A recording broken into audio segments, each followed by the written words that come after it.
Hello and welcome to the Drexel interview. I'm your host, Paula Marantz Cohen, speaking to you from my office as Dean of the Pennoni Honors College at Drexel University in Philadelphia. Today my guest is the advertising legend, Valerie Graves. Ms. Graves, who was named one of advertising's 100 best and brightest, has worked in all facets of the ad industry, for both large general consumer agencies, boutique firms, and agencies geared specifically toward the African American market. Ms. Graves has recently written an autobiography entitled Pressure Makes Diamonds: Becoming the Woman I Pretended to Be, that describes her career and her personal life in inspiring detail. Valerie Graves, welcome to the Drexel interview. Thank you. It's lovely to be here. Well, let me first say that your book is wonderful. I really loved it. And you've led quite a life. So I want to start with your childhood. I'd like you to talk a little bit about your growing up in Pontiac, Michigan.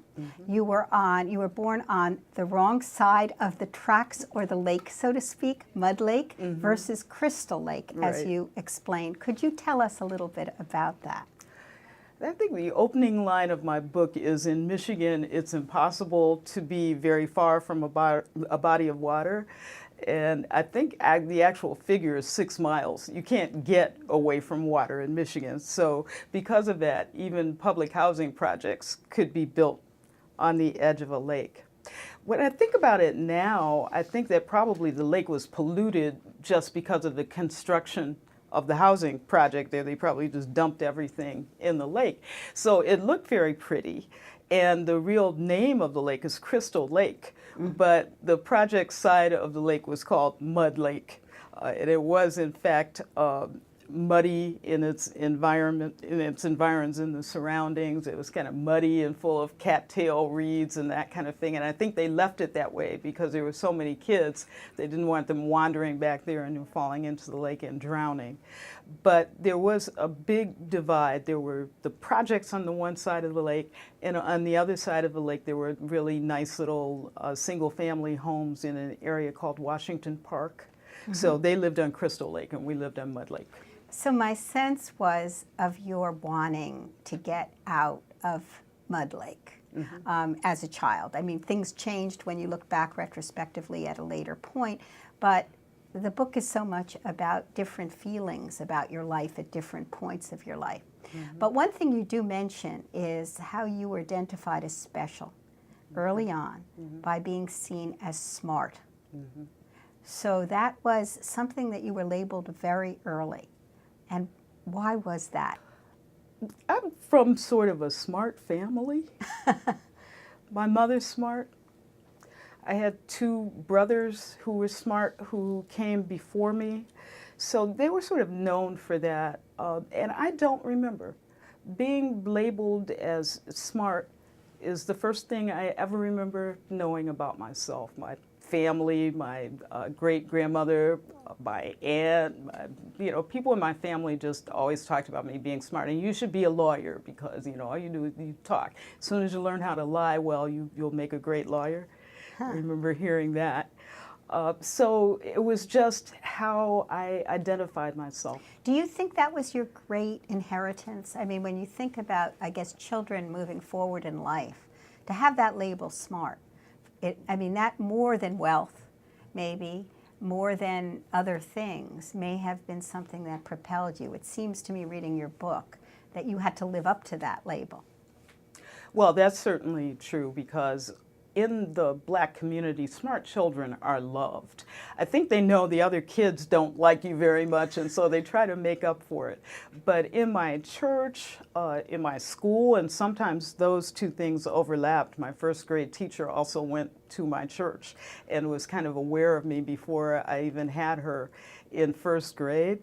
But there is so much love and generosity and sort of a minor league fame that's attached to being a smart kid. And yet, in some ways, did it put you off to the side? Did it marginalize you within your culture? Because, as you said yourself, the other kids might not have liked it that much, that you were labeled and singled out as smart. I was a little bit marginalized, and I would say that was true until junior high school when I was tracked. I was in the smart kids class for 3 straight years with all of the other smart kids, and we kind of knew each other by reputation before they even put us in that class. My husband was in that class with me too. That's a wonderful story, because in some ways the book is also a love story. Yes. About your circuitous route to your husband, who you've been married to, I know, for decades now. So I want to get into your career, which has been certainly stellar. You went into the creative side of advertising. You were a creative, as it's called, like Don Draper and Mad Men. People might relate to that. Right. What drew you to, first of all, I guess, you talk about being smart, but being creative is something a little different. It's connected, obviously. Did you feel you were creative also as you were growing up? Oh, absolutely. In what sense? Oh, I was creative like the Little Rascals were creative. My mother would come home from work and there'd be 40 kids in the yard, because in the projects you were never short of an audience. If you wanted to do something, everyone would come to see what you were doing. I put on shows. Anyone who was too small or didn't have the will to resist me was going to end up being in one of my little productions. So you were a director as well as a writer. a producer. Producer, okay. As well.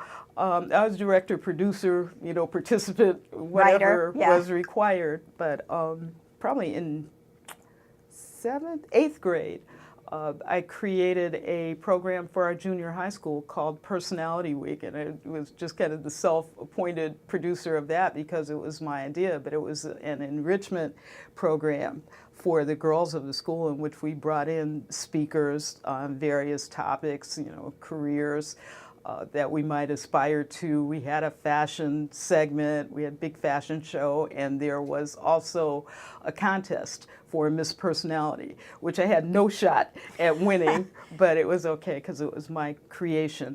So yeah, I was always a creative person too. That is, being smart was something that more had to do with school, church, giving speeches, things like that. Left to my own devices, I was always creating something. So you went into advertising with your creativity, which is interesting. And I wonder, you could have gone into any number of fields. You could have gone into the theater or publishing or other areas. Why advertising? Because when I left college, I had a small child.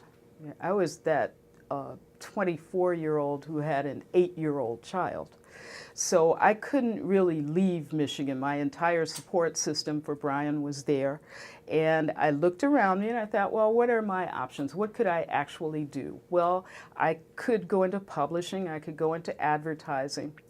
And I chose advertising for 2 reasons. One, because there was big league advertising in Michigan because of the automobile industry. That's right. The other was that when I was a child, and we always went to Detroit a lot. We had relatives there and everything was in the city anyway, so you always went to Detroit.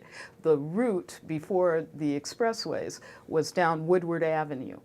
And at Woodward Avenue and Long Lake Road, there was a beautiful mid-century building off to the side. It's a very lovely area anyway in Bloomfield Hills, Michigan. But there was this building. And I used to think, boy, I don't know what they do in that building, but whatever it is, it's probably something that I would like to do. And my first job in advertising was in that building, which was the worldwide headquarters of Darcy McManus and Asia's advertising. Yeah, so and I that ended was up your working first there. job in advertising. It's my first job. And part of the reason was, maybe I could work in that building. What a great story. Now, just to backtrack a moment, because you did make mention of the fact that you were a single mother. It would have derailed your aspirations, and yet it did not, as you say. Did you tell us a little bit about that will of yours that was, comes through in the book very strongly? You had an iron will, I think, that you were going to succeed and do something with your life. When I became pregnant with my son, which was the result of a lot of circumstances, my mother remarried. All of a sudden, we had 4 teenagers and a blended family who didn't get along at all. It was just, that chapter is called Mom Drops the Nuclear Family Bomb. everything just kind of went nuts. And I think my mother was so busy trying to keep her new marriage together, trying to just attend to all of these problems that surfaced very quickly, that she kind of lost track of me and thought I would be okay. And in fact, I wasn't okay. And I fell in love with someone and had my heart shattered when I was 15 years old. And so I was just in sort of a tailspin and ended up getting pregnant with my son. As a result of that, a lot of people who had expected a lot from me, I mean, I was on a trajectory to Harvard from the time I was 7 or 8 years old, just kind of felt like, well, that's not going to happen for her. And they just kind of gave up. I mean, they weren't angry, nothing. Girls had babies all the time. It was just never expected that I was going to be one of them. And when I felt that, when I felt other people sort of dialing back their expectations for me, it had the effect of making me more determined. And I did have that strong will that you speak of, that I've had, to struggle with keeping that in check in the course of, later years in a career, all of that. But it really did help me. It propelled me. I thought about nothing while I was pregnant except, how am I going to get back and finish my senior year of high school, and how am I going to get to college. My stepfather sort of thought that I would become an adult and go to work after having this baby. I thought he must be out of his mind if he thought I was going to be a high school dropout. I was already thinking about how to get to college.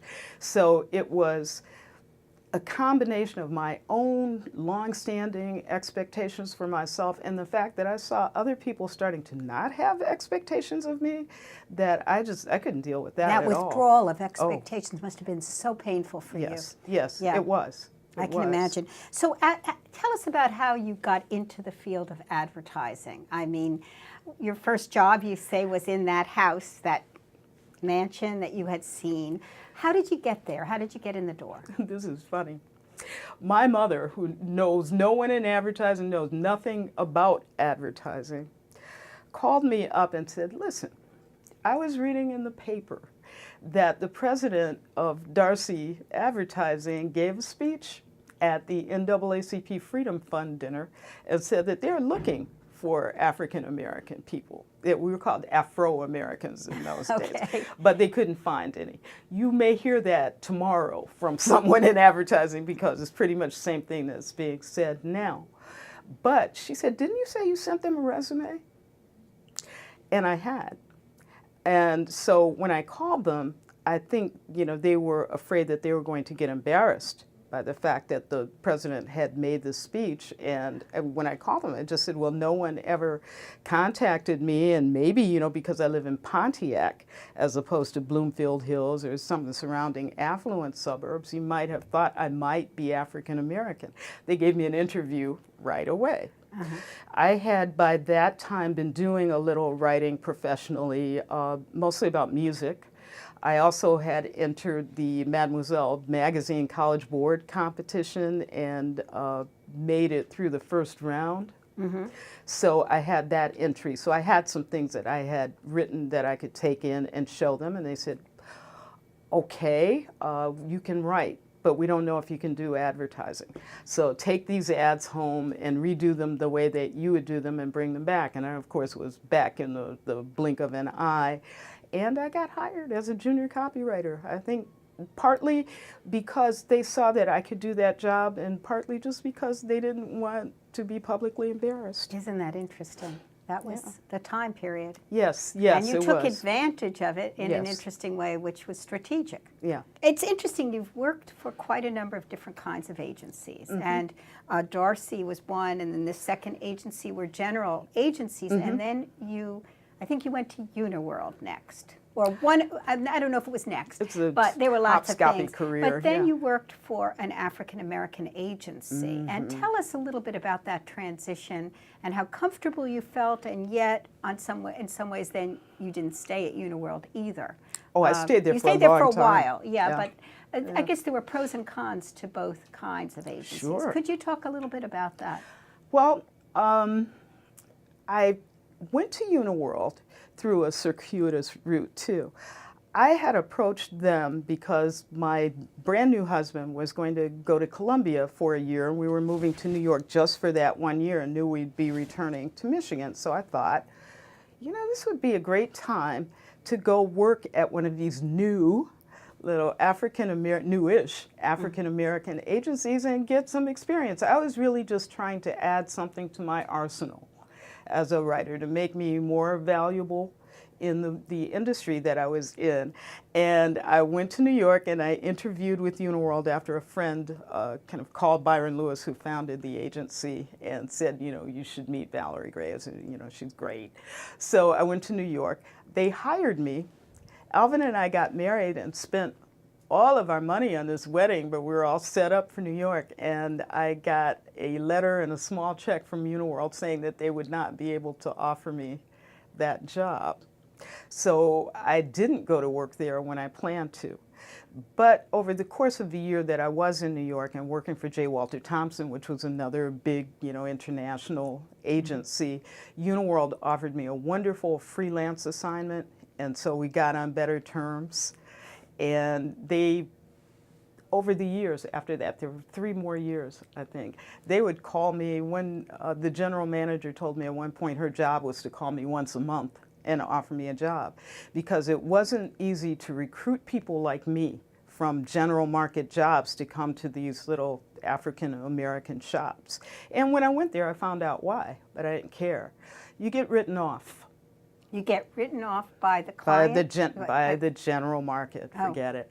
I went to UniWorld and I had just been nominated for the 100 Best and Brightest, and it was selected for that.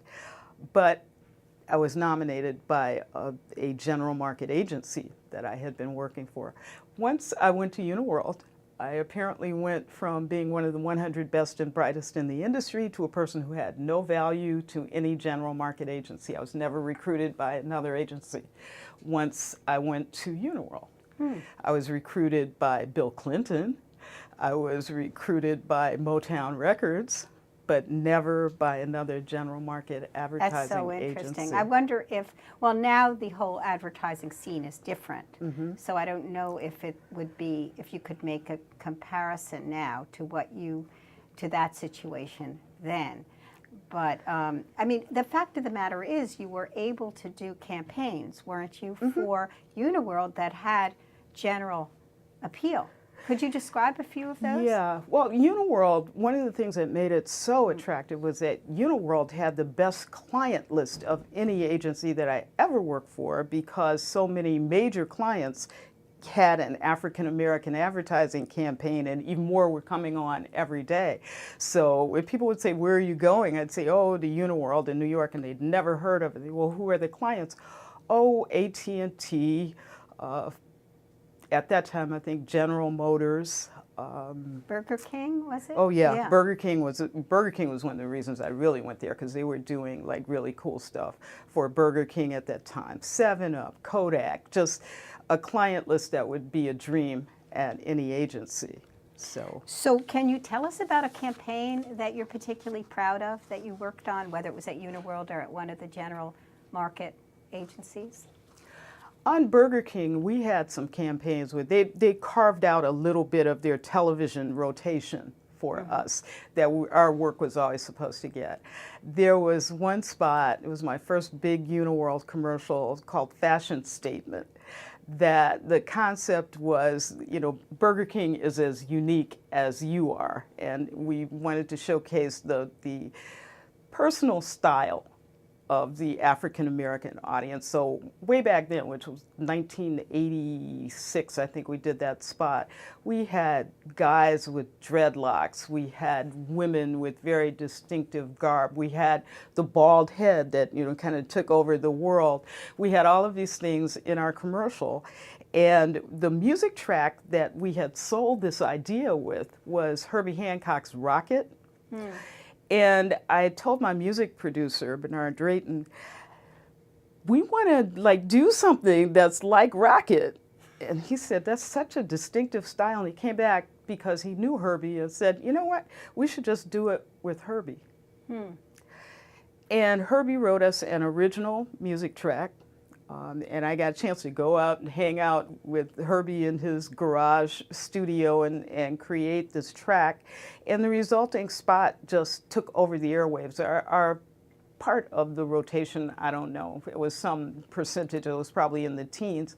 We got 100% of the television rotation for national, and also franchisees run advertising on their own. So you couldn't turn on the television without seeing our commercial. We had, totally by accident, Cuba Gooding, before anybody knew who he was the opening shot of our commercial. He's sitting on a bridge in MacArthur Park in Los Angeles with a big parrot on his shoulder. And he got that part. We didn't even originally cast him for it. The other guy was afraid of the bird. Oh. And Cuba said, Cuba was like, give it to me, I'll do it.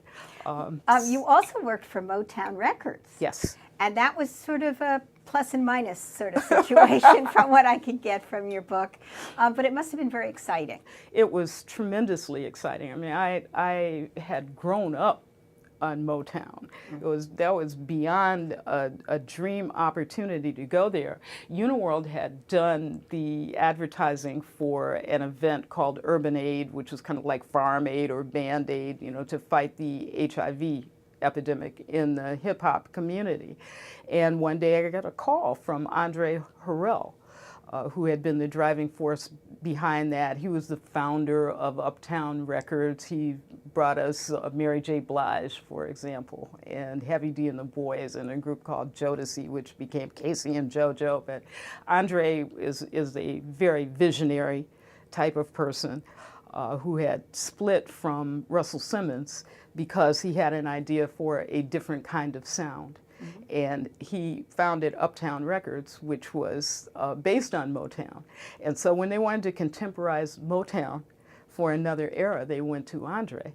And Andre called me up and asked me out for a drink, and I thought he wanted to give us another pro bono assignment or something. He said, no, I want to offer you a job.